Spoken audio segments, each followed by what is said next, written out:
Well, that was Democratic Congresswoman Debbie Wasserman Schultz blasting Republicans for their push to repeal President Obama's health care law. You heard her just moments ago. She called it an obsession of the Tea Parties. Let's ask Indiana Congressman Mike Pence what he thinks. He's the former chairman of the House Republican Conference. Congressman Pence, welcome. Good morning. Good to have you with us. Thanks, Martha. It's a great day here on Capitol Hill. I'm sure it is for everybody on your side of the aisle. Debbie Wasserman Schultz says that the Tea Party is obsessed with this whole health care repeal thing, and they need to get off it, move off it. Well, let me, you know, before I get to that, let me say I don't think it's just a great day for Republicans. I think this day belongs to the American people.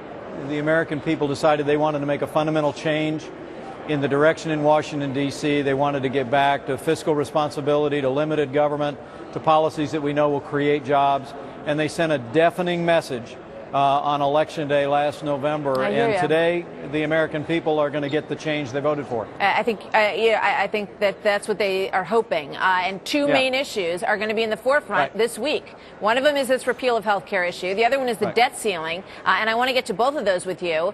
Is it an obsession, the repeal of health care, that Republicans need to move beyond?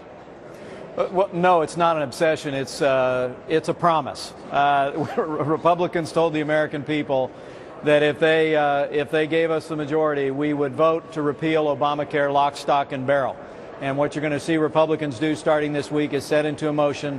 One of the very first things that we will do is keep that promise with the American people.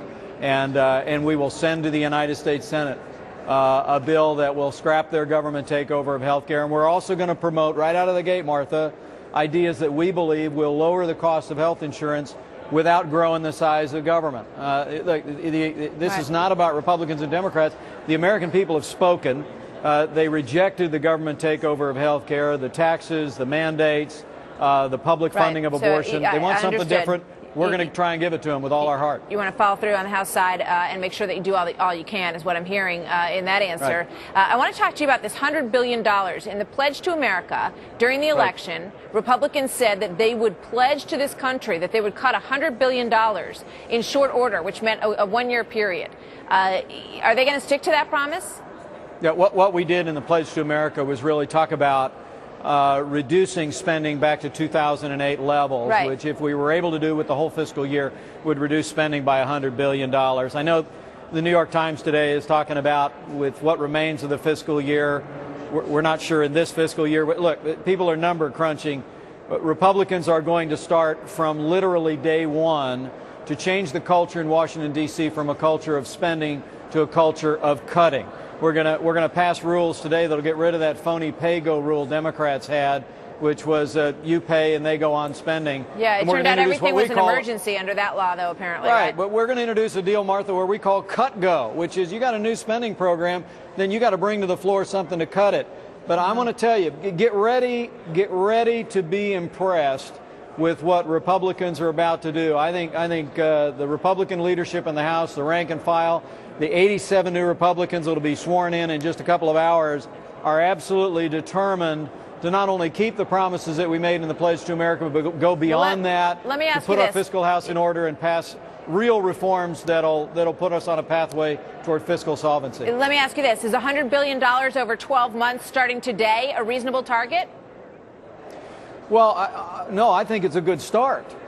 I mean, you know, a lot of Washington is trying to parse the words here and go, well, the fiscal year ends in October. But I don't think Americans care about that. I think if you gave them a one-year period, you know, that was the promise in the Pledge to America, you know, in the first year, which I think, you know, most people could accept as going forward from today, $100 billion in cuts. Are you willing to commit that Republicans will make that happen?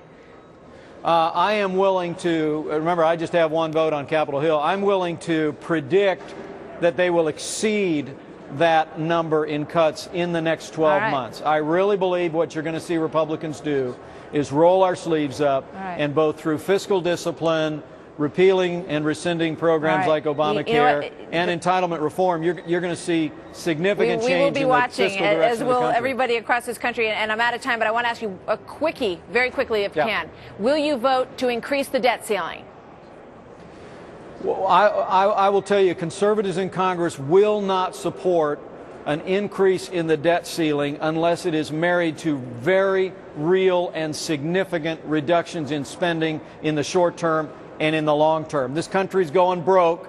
We've got to use the leverage of the debt ceiling vote to demand this administration and what remains of Democrat leadership in the House and the Senate work with us to change the fiscal direction of this country. We'll hold on to the interview, and I know we'll be talking to you in the coming weeks and months, and we thank you very much for being with us on a big day on Capitol Hill. Thank you very much, Congressman Pence. Thank you, Martha. Great day for America.